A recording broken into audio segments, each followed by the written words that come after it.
لا إله إلا الله محمد رسول الله. لا إله إلا الله محمد رسول الله. نحمده ونصلي على رسوله الكريم.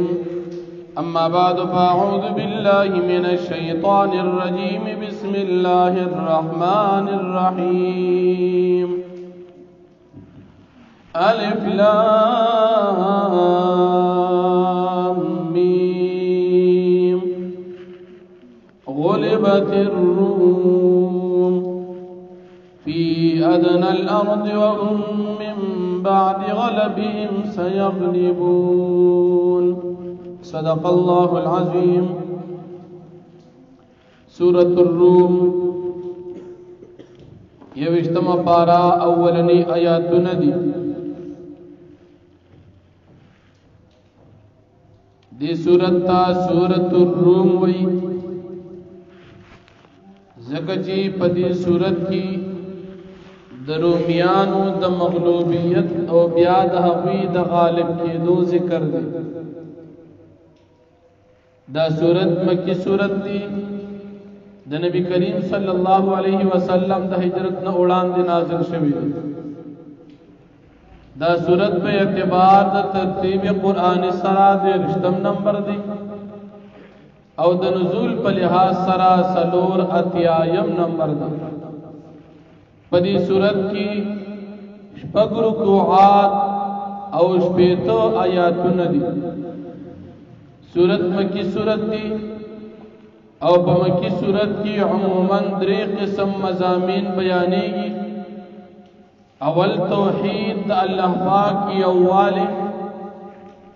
چې الله پاک یو دی، هیڅ قسم شریک نه لري. دویم رسالت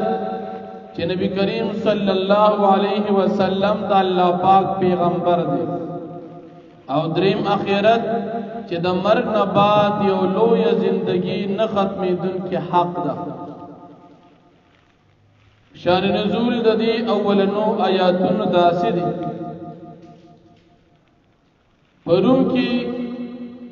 رومیان اوسېدل او دا اهل کتاب او د دې په مقابل په بل ملک کې فارس کې فارسیان اوسېدل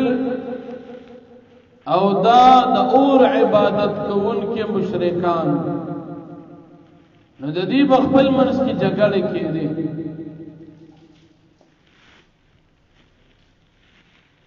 په روم کې اهل کتاب او مسلمانان به د دوی په فتح باندې خوشالېدل او په فارس کې مشرکانو نو د مکی مشرکان به د دوی په فتح خوشالېدل. مسلمانانو په دې خوشالېدل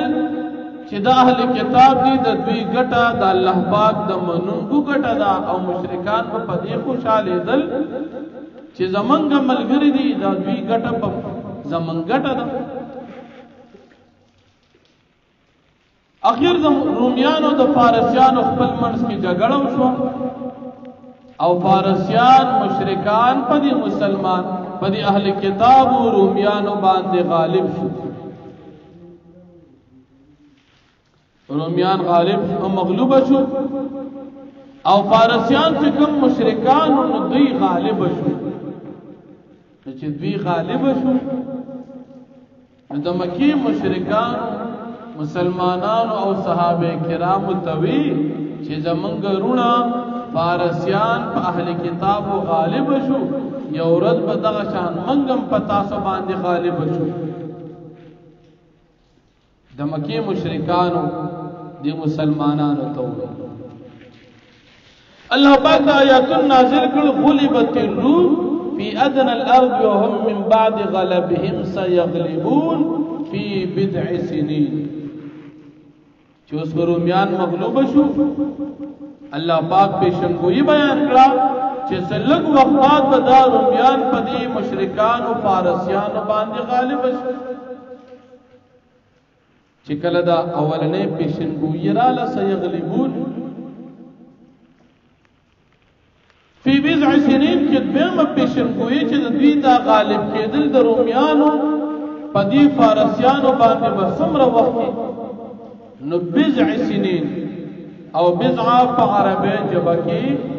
د دریو عدد نه واخلا تر د نهو عدد پورې وي یعنی د دریو کالو نه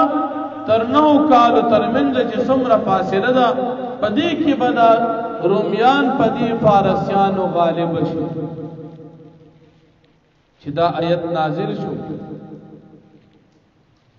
ابو بکر صدیق رضی اللہ عنہ سرا ابی ابن خلف چې دا کافرانو مشرکانو لوی کافر سردارو دو سره شرط کې خورو چې تاسو نشي غالب کې تاسو کمزوري یې رومیان کمزوري دي زمنګ ملګری فارسیان هغه مضبوط دي من به غالب یو او تاسو باندې غالب کې او شرط کې خودو کچر رومیان غالب شو په فارسیانو باندې نسل خان بتاله زدر کو دې کافر وته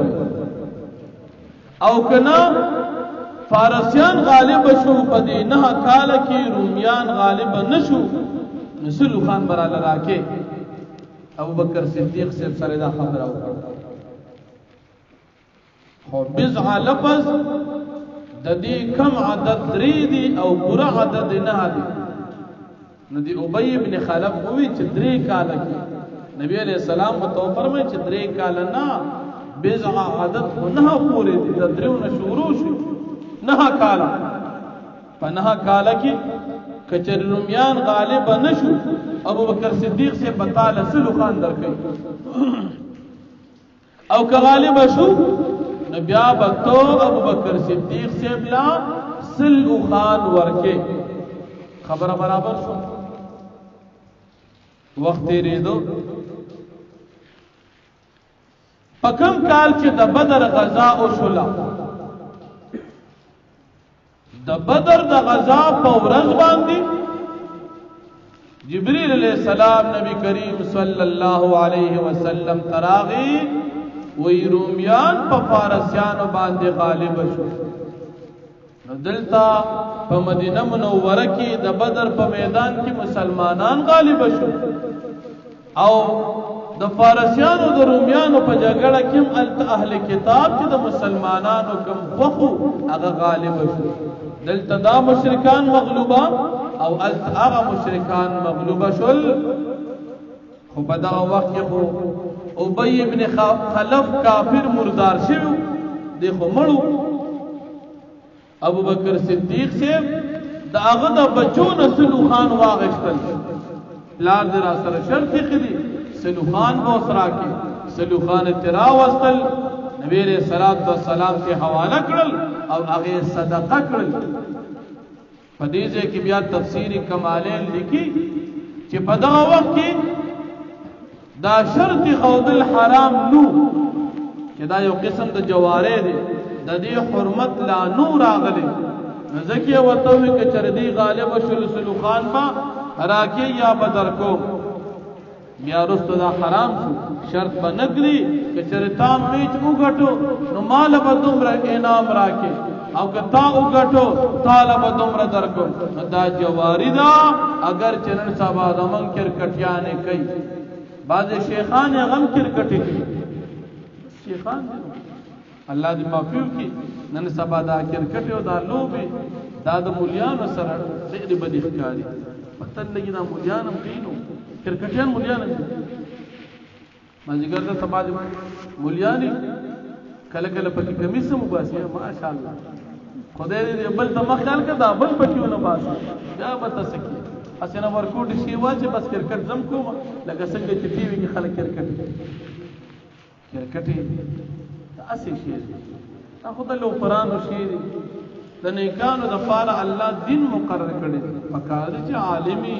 قرآن تناسی دا اللہ کتاب تناستی جماعت کے ناستی علم تناستی چتر دین یو کار کی اس کرکٹی تسکی کبھی خی فارغ ایسی چکر ہوا نور کرکٹی ورکٹی مکو تو دا صوبانی راغتی و کل دا جکو کل دا سشی تا دا اللہ کتاب پر آخر زمانہ دا څنګه چې نور خلک ګناهونه کوي مولیان هم ګناهونه کوي بیا الله جل شانه په دې آیاتونو کې خپل نصرت بیانې چې چا سره د الله امداد او نصرت راشي د انسان غالب شي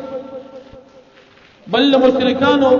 غلطی ذکر کوي چې د مشرکانو د دنیا اسباب تو قتل او دی باغی باندې اطمینان او ساتل د دوی خیال دو چې منګه مالدار یو او منګه ډیر یو نو منګ به غالب یو د الله امداد ته خیال نو مسلمانان کمو د بدر غزا وا کافران ډیرو مسلمانان غالب او کافران مغلوب شو فارس والا خلق چې دا مجوس دا مالدار او ډیر د دې په مقابل کې روم والا خلق چې ناغلګم او کمزور لیکن الله امداد داغي سره د دې مشرکان سره نو الله پاک دی غالب کړل مسلمانان او بیا الله پاک د خپل توحید دلائل عقلیه ذکر کوي چې دنیا ته دا خلق سوچو کی زمکا اسمانونه په مابین د دې کې سدي دا ټول د الله د وحدانیت دلائل دي بل دا مشرکان د مکی چې وای چې موږ غالب یو او موږ ډیر یو مضبوط یو دي وګوري الله د دوی ډیر مضبوط خلق پیدا کړو لیکن هغه چې د الله مجرمانو الله پاک هلاک کړل بل انجام تاغي اور رسیدل او الله پاک هغه ته بد سزا ورکړ الله جل شانه فرمایي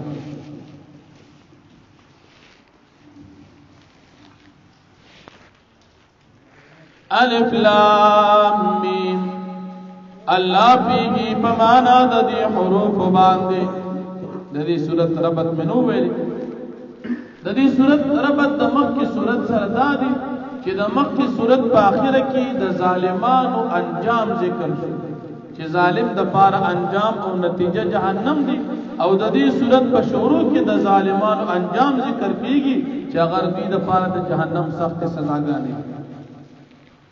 الف لام میم الله پیږي په معنا د دې حروف باندې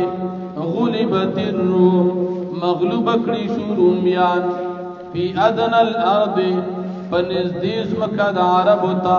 وهم من بعد غلبهم سيغلبون او دی بفز د مغلوبیت نظر د چې دی بغالب شي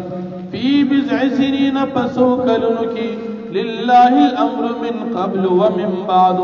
خاص د الله د فار اختیار مخکې د دین او وروسته د هر یو سيزنا ويومئذ يفرح المؤمنون او په دا ورځ باندې به خوشاله شي مؤمنان چې رومیان غالب شي مسلمانان به خوشاله شي بنصر الله په امداد د الله پاک باندې انصر من یشاء الله پاک امداد کی چاته چې الله پاک وغواړي وهو العزيز الرحيم او دا الله پاک غالب او رحم کوونکی ذات دی وعد الله وعد الله پاک دا لا يخلف الله وعده مخالفت نکی الله پاک د خپل وعده ولكن اكثر الناس لا يعلمون لیکن اکثر د خلقونه نه پیږي يعلمون ظاهرا من الحياه الدنيا دی پیږي په ظاهر د ژوند د دنیا وهم عن الاخره هم غافلون او دوی د اخرت نه غافل دي اولم يتفکروا في انفسهم دي سوچ او فکر نه کوي په خپل ځانونو کې ما خلق الله السماوات والارض ندی پیدا کړل الله پاک اسمان او زمکه وما بينما غجب ما بين د دې دوالو کې دي الا بالحق مگر د پاره د اظهار د حق واجل مسمى تر د نیټه مقرره پوره وان كثيرا من الناس او يقينا ډیر زیات د خلقنا بلقاء ربهم لكافرون او ملاقات خپل رب باندې انکار کوونکي دي اولم يسيروا في الارض ايت بين غرزي پزمک کې د مکه مشرکان فينظروا فدي وګوري كيف كان عاقبه الذين من قبلهم سرنګ انجام دې کسانو چې مخکې د دینو كانوا اشد منهم قوه او دغه مخکې خلک د دین ډېر سخت قوت کې واثار الارض اغيب اړول ازمکا وعمروها او آباد ول بازمکا اكثر مما عمروها ډېر داغه چې دوی کوم آبادوي وجاءتهم رسلهم بالبينات او راغلوا دویتا پیغمبران د دې په واضح دلایل باندې فما كان الله ليظلمهم پس نه الله پاک ظلم کی پدوی باندې ولکن كانوا انفسهم يظلمون لیکن ودي په خپل ځانونو باندې ظلم کوونکی ثم كان عاقبه الذين اساءوا السوء بیا انجام دې کسانو چې غي کړو ګناه کارونه دا غي د انجام بد ان كذبوا بآيات الله دا چې دې تکذیب کړی د الله پاک د آیاتونو وکانو بها یستهزئون او دی او د الله پاک آیاتونو پس ټوکې کوونکي واخر دعوانا الحمدلله